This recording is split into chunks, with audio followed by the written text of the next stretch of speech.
In this video, we'll look at construction of the end walls before we can put the covering on the house. We need to put a little planning into our end walls before we can construct them. We're going to do that process here on the desk now. If these numbers get too confusing, go ahead and skip to the footage in the field later on in this video so you can see the construction in real life, then come back here to see the planning. First thing we need to do is to list out all the doors and equipment, specifically fans, intake louvers, etc. on the end walls. We're going to do this for each end wall. So for example, let's say on the east wall we want to have a person door and an intake shutter. We learned from the door and louver manufacturers that the rough opening dimensions for the door are 37¼ inches by 81 inches. And the intake shutter rough opening is 39½ inches squared by 39½ inches. Now we'll sketch out the end wall and plug in those dimensions. This manufacturer actually gives us diagrams, so I took one of those and enlarged it. Follow the manufacturer's suggestions for spacing the posts, but plan on one every 2 feet to 4 feet. Consider too, if you're using rigid polycarbonate panels on these end walls, we want to have a post at the edge of each panel. This house will use polycarbonate panels and they're 4 feet wide, so we're going to need a post at every 4 feet. First, lightly sketch in the door and intake shutter location. This might shift, so be able to move them. This door is going to be a little bit more than 1, 2, 3 feet. Each of these squares is 1 foot. And remember that height is 81 inches. So we'll slightly sketch these in.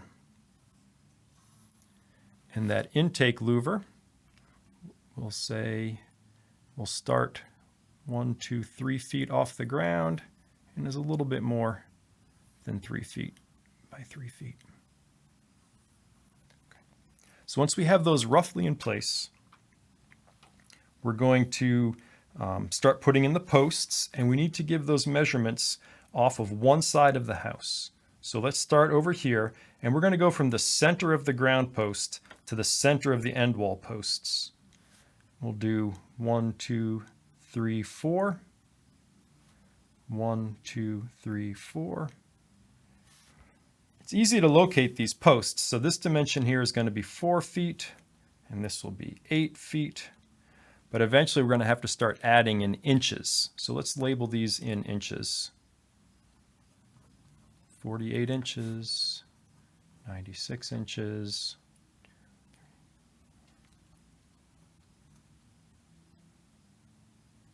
144 inches, and these are all on center dimensions. So now this door post here, and we can go ahead and draw these posts in.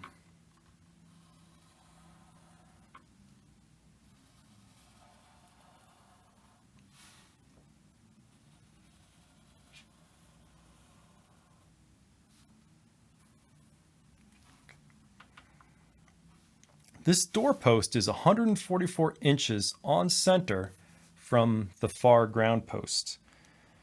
But that rough opening needs to be from the inside edge of the post.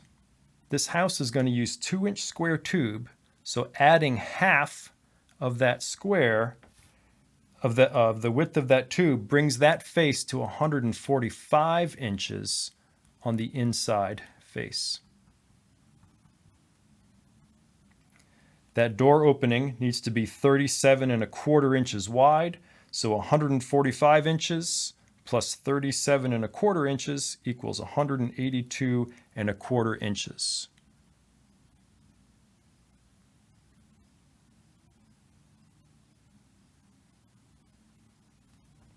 And that will be to the inside face.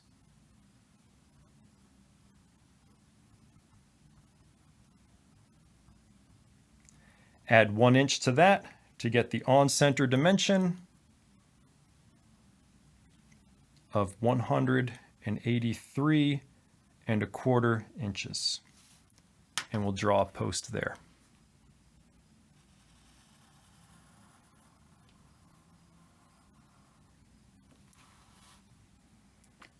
Add 48 inches for the next post. On center at 231.25 inches. And we'll hang the intake shutter on this post. So let's draw this post in.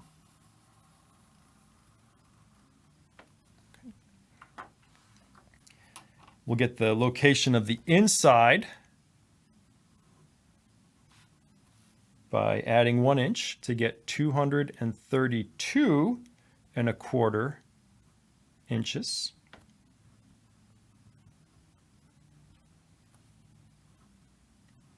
OC, of course, means on center. Remember that that intake shutter needs to be 39.5 inch rough opening. So somewhere around here, which means that the inside face is going to be 271.75 inches, which of course makes the on-center reading 272.75 inches. And we'll draw that post in there.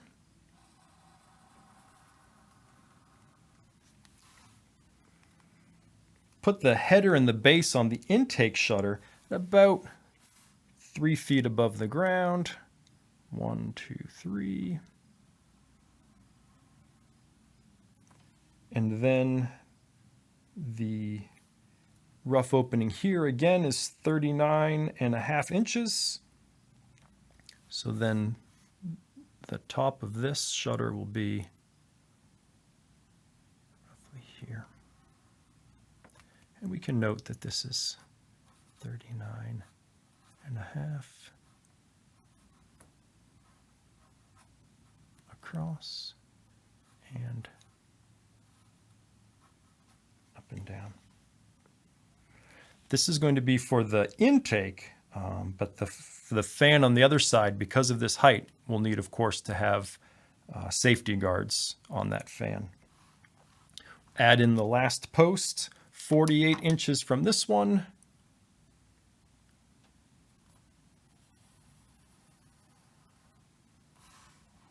And that puts that last post at 320.75 inches, again, on center. So it's okay that this last one isn't 4 feet from that last end ground post. We'll cut the polycarbonate to fit here. Now we'll draw in our horizontals, beginning with our sill. This is much simpler, simply spanning between the posts. We'll need a piece here, and here, and here. Recall the rough opening for that door is 81 inches. So once we have the sill there at that door, we'll go up 81 inches.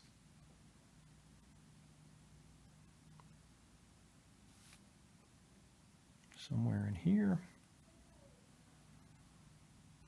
And we'll mark that 81 inches to the header. And of course, 37.25 across. Continue on with our sill.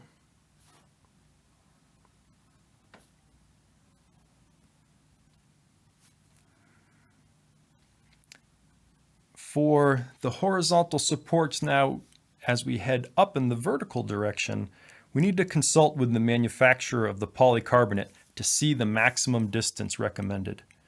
Since the panels are going to span over these dimensions aren't as critical as for the posts, because the posts have to support the edges of the polycarbonate panels.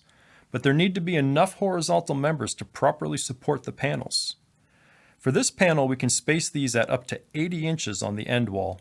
That would be significantly less if these were going on the roof. We're going to use 72 inches or 6 foot. So that puts us here, and here, here. For this one, the door, frame will suffice. And then again, the header for the intake shutter. Right. The two middle sections each need one more horizontal.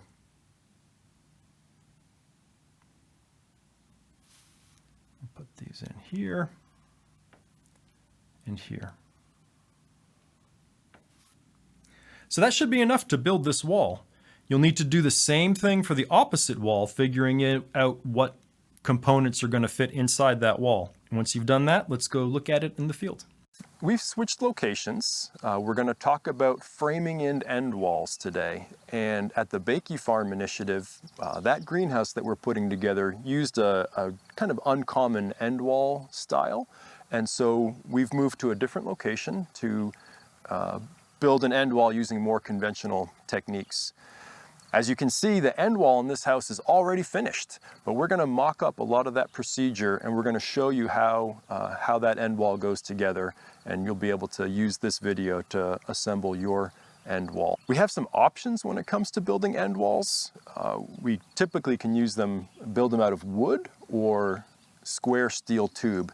If you're going with a steel option, which lasts much longer, you're going to want to buy that material and all the attachment hardware from that greenhouse manufacturer.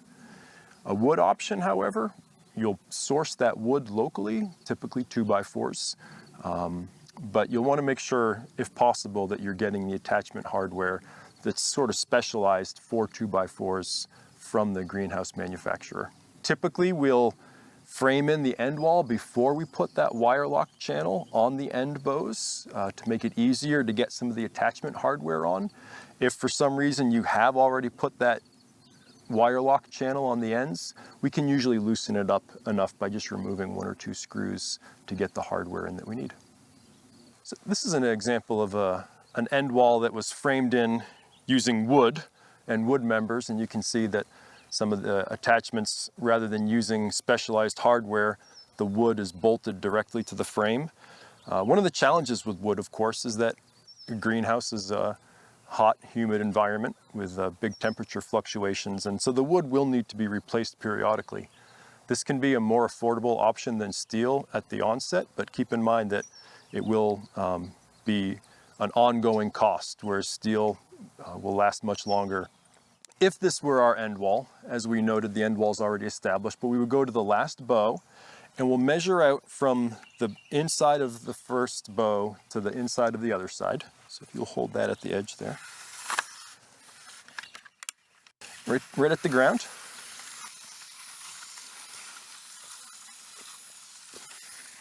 And then based on our diagram, we'll mark out either with marking paint or a mark on the ground, the location of the center of each of those posts.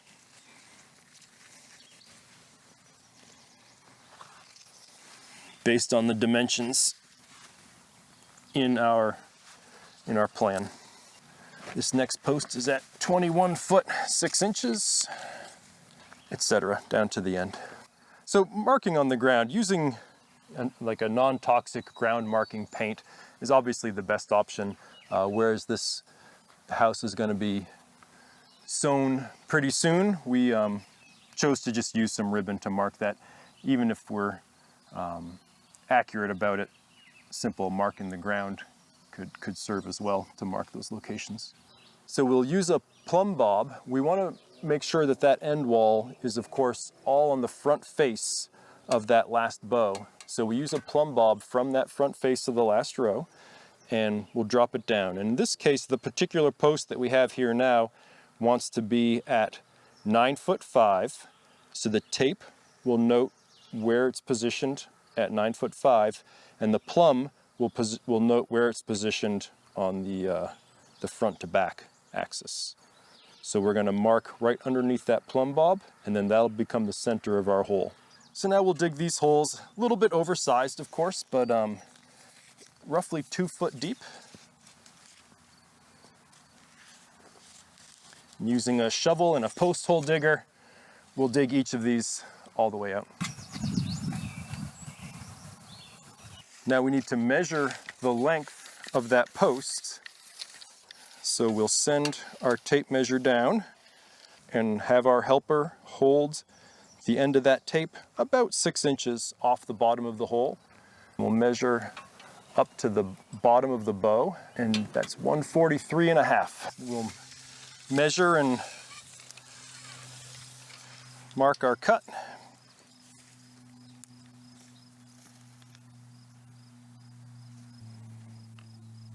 This one just happens to be at the end of the post, but obviously we measure from the square end, not the swaged end.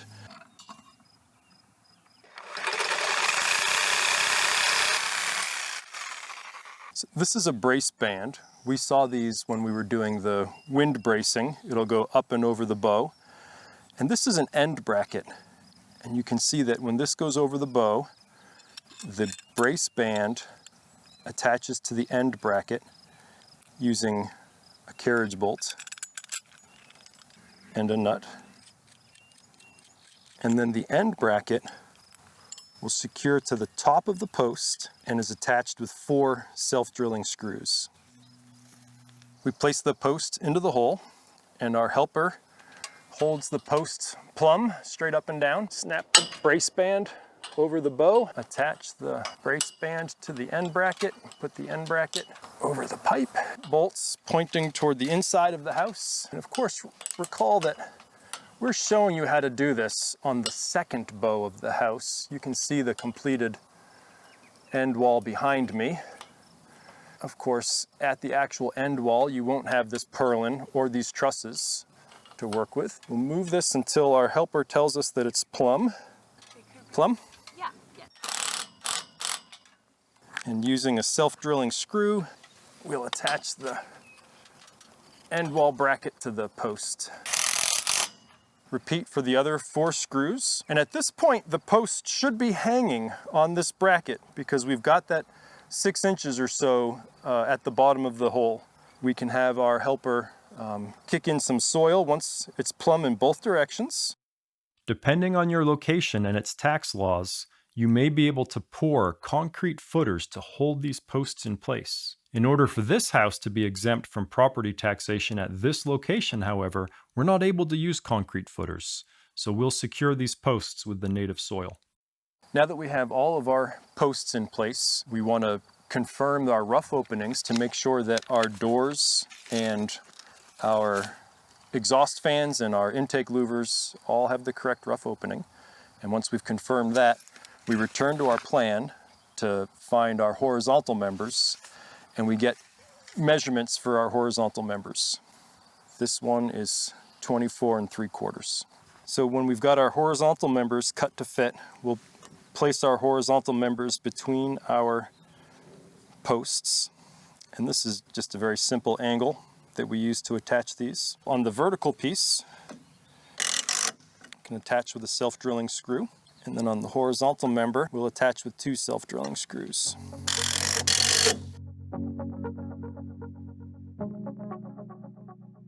Now, starting with the sill, we want to make sure each horizontal member is level and attached in its proper location. Double check that your doors, exhaust fans, and louvers will all fit their openings based on those rough openings provided to you by the manufacturers. If you're using concrete footers, at this point, mix and pour concrete around those posts. So this greenhouse did not use concrete footers. That allows it to be demountable for local tax purposes, and instead it was simply backfilled with the native soil. Once we're set with the posts and the horizontal members attached, the posts secured into the ground, we want to make sure that that whole wall has been built such that it has one flush face, because next we're going to need to cover it, and we need to have that all be on the same plane. This house uses rigid twin wall polycarbonate. If your house is using polyethylene sheeting, like what we use to cover the roof, you would need to attach your wire lock channel at this point. This rigid polycarbonate has an inside and an outside, so make sure we find out which side faces towards the sun. It also comes with at least one side, maybe 2, of a protective wrap, We want to leave this on until after we've cut it. Don't pull off the wrap until we're ready to install. Check with the manufacturer of this material to find out spacing of the screws, the correct aluminum extrusions to hold it. It has these channels in here that run up and down, and this should always be installed with these channels in a vertical position. Check also with the manufacturer. Many of these have a solid aluminum tape that goes up and over the top where it's exposed to prevent water and bugs from coming in there. And then it has a vented tape, a different type of aluminum tape that'll go on the bottom to allow condensation to run out, but to prevent bugs and dirt from coming up inside. So this is an end cap. This will be used whenever there's an opening around the doors or around your intake louvers or exhaust fans. And you can see that this rigid polycarbonate slides right into there. The flat section of the end cap can be attached to the structure itself. So when we're measuring for this, make sure you allow room for that end cap. This is a piece of H channel. It's used where two pieces of polycarbonate meet up, and you can see one piece of polycarbonate fits into the H channel. At the narrow part, we use self-drilling screws to attach the H channel to the framing, and then the next piece of polycarbonate will slip right into the other side of the H channel. When we cut this material, we want to cut it with the plastic wrap still on. We'll use a fine toothed blade. I don't have a circular saw here, but if we use a circular saw, it's a lot easier to get straight cuts. But a reciprocating saw allows us to get some of the curved cuts around the top of the house. If you do use a reciprocating saw or a circular saw, make sure that that plate is pressed firmly onto the workspace so it doesn't jump around. So when we use a piece of H-splice or end cap, that'll fit over the polycarbonate like that. We'll simply use a regular self-drilling screw to attach that to the framing beneath. There will be places, however, where we need to attach the polycarbonate to a structural member behind it, and it won't be at a place where we're using an H-splice or an end cap. And so this is a neoprene bonded washer, and you can see it's got a little bit of neoprene on the inside and metal on the outside, and these fit over our self-drilling screws. When we need to screw into the polycarbonate itself, we want to make sure we're using a neoprene washer like this. And we want to go slow and gentle. We want to squish the neoprene, but we don't want to squish the polycarbonate.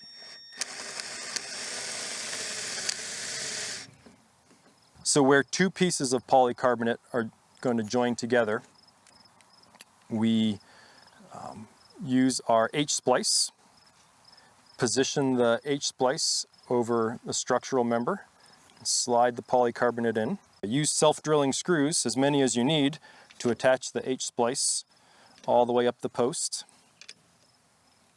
Insert the next piece of polycarbonate and proceed down the house. So to cover the end wall now, of course, remember this house was already done, so we're just going to show you what's already happened. We would start on one side of the end wall. That polycarbonate goes up against, is attached to the sill, and based on the manufacturer's recommendations, we use neoprene bonded washers at the distance spec'd out to hold it to the structural members beneath. Use self-drilling screws with neoprene bonded washers across the entire bow to secure that top to the bow.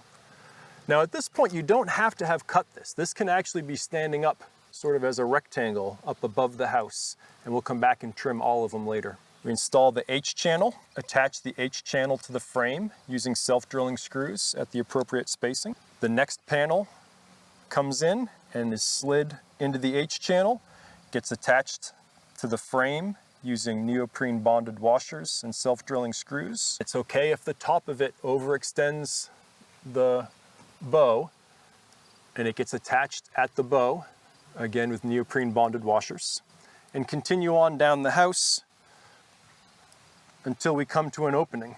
At the opening, we'll actually measure from the inside of the H channel to a point somewhere usually about halfway on the post. Remember, we have to give that allowance for the end cap. Cut that piece of polycarbonate to fit, insert it into the H channel, insert the end cap, use neoprene bonded washers with self-drilling screws as needed, and then attach the end cap to the steel post with self-drilling screws with no washers. If we have an opening cut for an intake louver or an exhaust fan, make sure you measure the polycarbonate in both directions, come back with the proper size piece, and apply an end cap across the top, which will become the bottom of the opening for the louver or the exhaust fan.